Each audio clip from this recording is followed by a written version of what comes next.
Hello दोस्तों, welcome to our channel earn for job. आज की वीडियो में हम जानेंगे विधानसभा और विधान परिषद में क्या डिफरेंस होता है, विधानसभा और परिषद का चुनाव कैसे किया जाता है। नेक्स्ट टॉपिक देखेंगे कि हमारे देश के कितने राज्यों में विधानसभा और विधान परिषद दोनों हैं, कब इन राज्यों में विधान परिषद का गठन हुआ था और टोटल कितनी सीटें हैं। इसके अलावा हम ये भी जानेंगे कि पहले कौन कौन से स्टेट में विधान परिषद था जिसे अबोलिश कर दिया गया। तो वीडियो स्टार्ट करने से पहले आपको मैं बता दूं, मेरी वीडियोस जुड़ी अपडेट्स के लिए आप मेरे सोशल मीडिया हैंडल को ज्वाइन एंड फॉलो कर सकते हैं। सो बिना किसी डिले के वीडियो स्टार्ट करते हैं और सबसे पहले जानते हैं कि द्विसदनी विधायिका क्या है। तो सरकार के एक संघीय रूप में दो प्रकार की विधायिका होती हैं, यानी कि एक सदनी विधायिका और द्विसदनी विधायिका। तो जैसा कि नाम से ही स्पष्ट है, एक सदनी विधायिका वह होती है जहां विधायिका के रूप में केवल एक कानून बनाने वाली संस्था मौजूद होती है, जो कि सभी राज्यों में होती है। वहीं द्विसदनी विधायिका भारत के कुछ ही राज्यों में मौजूद है। ऐसा क्यों है, इसके लिए भारत के संदर्भ बोर्ड और असेंबल के बीच के अंतर को समझने के लिए हमें भारत में शासन प्रणाली को समझना होगा। तो फ्रेंड्स, भारत में सरकार का एक संघीय रूप है जहां एक ही समय में दो प्रकार की सरकारें यानी केंद्र सरकार और राज्य सरकार के बीच विभाजित है। जहां पे केंद्र सरकार राष्ट्रीय हितों जैसे रक्षा, अर्थव्यवस्था से संबंधित मुद्दों से डील करती है, वहीं राज्य सरकार स्थानीय लाभों जैसे कि शिक्षा, स्वास्थ्य देखभाल के मुद्दों को देखती है। तो पहले केंद्र सरकार की बात करें तो प्रधानमंत्री इसका नेतृत्व करते हैं और केंद्रीय स्तर पर प्राथमिक कानून बनाने वाली संस्था भारत की संसद है, जहाँ पर दो सदन है। ऊपरी सदन जिसे राज्यसभा कहा जाता है और दूसरा निचला सदन लोकसभा कहलाता है। और वहीं दोस्तों, राज्य सरकार की बात करें तो इसका नेतृत्व मुख्यमंत्री करते हैं, लेकिन केंद्र के विपरीत यहाँ राज्य स्तर पर केवल एक कानून बनाने वाली संस्था है जिसे राज्य विधानसभा या विधानसभा कहा जाता है। आपको मैं बता दूं, भारत के संविधान में प्रावधान है कि राज्य चाहे तो संसद की मंजूरी से दूसरा सदन बना सकता है और इस दूसरे सदन को विधान परिषद कहा जाता है। और इस प्रकार विधान परिषद बनाने के बाद राज्य को द्विसदनी विधायिका कहा जाता है। तो अब आप समझ गए होंगे कि राज्यों में विधान परिषद बनाने का अंतिम निर्णय संसद या फिर केंद्र सरकार पर निर्भर है, न कि राज्य सरकार पर जहां पे इसे बनाया जाना है। तो राज्यों में दोस्तों अपर हाउस विधान परिषद को और लोअर हाउस विधानसभा को कहा जाता है। तो आइए अब हम जानते हैं भारत में नई विधायिका बनाने या विधानसभा को द्विसदनी बनाने का क्या संवैधानिक प्रावधान है। तो यदि किसी राज्य सरकार को लगता है कि राज्य की जनसंख्या की तुलना में लोगों का पर्याप्त प्रतिनिधित्व नहीं है और कानून बनाने में और लोगों की संख्या को जोड़ने की आवश्यकता है, तो भारतीय संविधान के अनुच्छेद 169 के अनुसार एक राज्य एक विधायी तभी बना सकता है जब विधानसभा के सदस्यों के 2/3 बहुमत ने नया सदन बनाने के लिए एक प्रस्ताव पारित किया हो और भारतीय संसद से मंजूरी मिल गई हो। तो दोस्तों, जिस राज्य में विधान परिषद है तो वहां पे चुनाव कैसे होता है, आइए हम इसके बारे में जानते हैं। तो आपको पता होगा कि विधानसभा के सदस्य जनता के द्वारा सीधे चुने जाते हैं, लेकिन विधान परिषद में डायरेक्ट चुनाव नहीं होता है। संविधान के अनुसार परिषद का चुनाव निम्न अनुपात में होगा, जो मैं आपको बता रही हूँ। विधान परिषद के 1/3 सदस्य राज्य के विधानसभा सदस्यों द्वारा चुने जाते हैं। अन्य 1/3 सदस्य एक विशेष निर्वाचक मंडल द्वारा निर्वाचित होते हैं, जिसमें नगर पालिकाओं, जिला बोर्डों और अन्य स्थानीय प्राधिकारों के सदस्य शामिल होते हैं।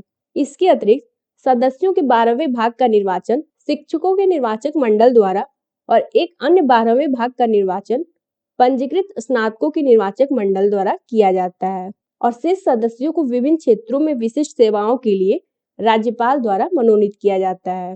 दोस्तों, आप ये भी जान लीजिए विधानसभा और विधान परिषद में क्या डिफरेंस होता है। विधान परिषद में सदस्यों की कुल संख्या विधानसभा के सदस्यों की संख्या के 1/3 से अधिक नहीं हो सकती है और विधान परिषद के सदस्यों को एमएलसी कहा जाता है, जबकि विधानसभा में सदस्यों की संख्या 60 से कम और 500 से अधिक नहीं हो सकती है और इनके सदस्यों को एमएलए कहा जाता है। दूसरा डिफरेंस होता है विधानसभा का सदस्य बनने के लिए व्यक्ति की आयु 25 वर्ष होनी चाहिए और इनका कार्यकाल 5 वर्ष का होता है, जबकि विधान परिषद का सदस्य बनने के लिए मिनिमम एज कम से कम 30 साल होनी चाहिए और राज्यसभा के जैसे ही सदस्यों का कार्यकाल 6 वर्ष का होता है, जिसमें प्रत्येक 2 वर्ष के बाद 1/3 सदस्य रिटायर हो जाते हैं। दोस्तों, विधानसभा की सभी बैठकों के संचालन के लिए स्पीकर जिम्मेदार होते हैं और विधान परिषद के लिए चेयरमैन।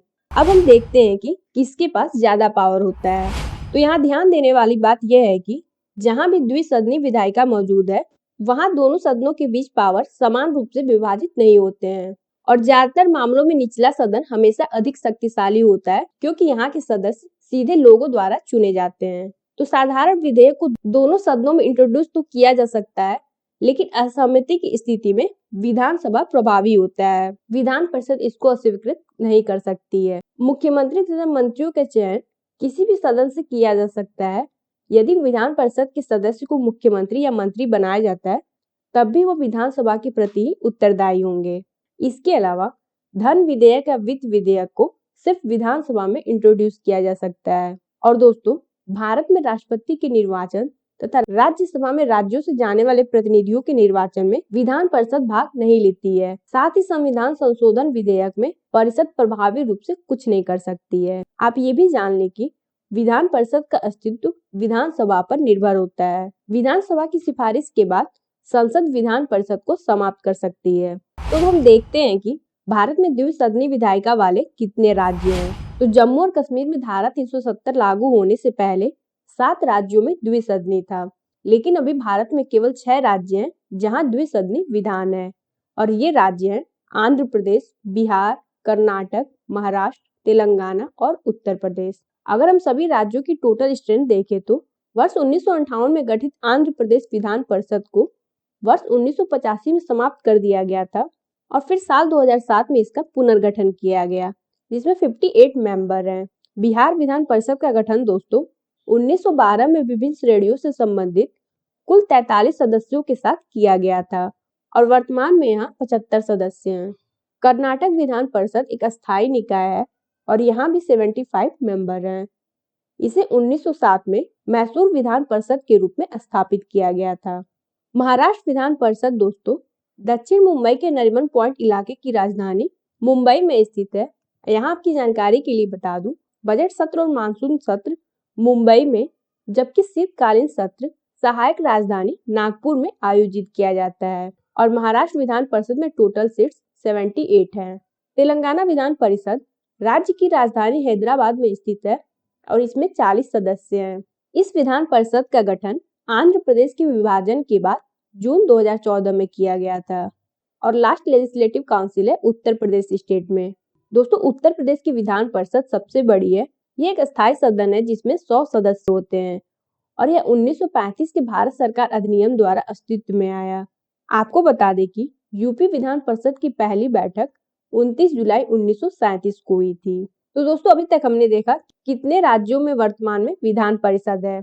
आपको बता दें कि कुछ राज्य ऐसे भी थे जहां द्विसदनी विधान था, लेकिन अभी वह अस्तित्व में नहीं है। उनमें से कुछ विधान परिषद का पुनर्निर्माण कराना चाहते हैं, लेकिन संसद ने अभी तक अनुमति नहीं दी है। तो आइए वो राज्य भी देख ले जिसके पास पहले विधान परिषद था। तो वो स्टेट थे असम, बॉम्बे, जम्मू एंड कश्मीर, मध्य प्रदेश, पंजाब, तमिलनाडु और उत्तराखंड। तो दोस्तों, अभी तक हमने विधानसभा और विधान परिषद के बारे में जितनी भी महत्वपूर्ण जानकारी थी उसके बारे में जाना है। आपको स्क्रीन पर सभी राज्यों की विधानसभा में कितनी सीटें हैं वो दिख रहे हैं। अब आप वीडियो को पॉज करके देखिए और मुझे कमेंट कीजिए कि आपके राज्य में कितनी विधानसभा की सीटें हैं और विधान परिषद आपके राज्य में है या नहीं वो भी बताइएगा। तो फ्रेंड्स, अगर आपको इस वीडियो में कुछ भी नया सीखने को मिला हो तो वीडियो को लाइक और ज्यादा से ज्यादा शेयर जरूर कीजिएगा। कमेंट बॉक्स में क्वेश्चन का आंसर एंड फीडबैक देना ना भूलें। हमारे चैनल लर्न फॉर जॉब पर पहली बार आए हैं तो चैनल को सब्सक्राइब करना ना भूलें। Thanks for watching this video.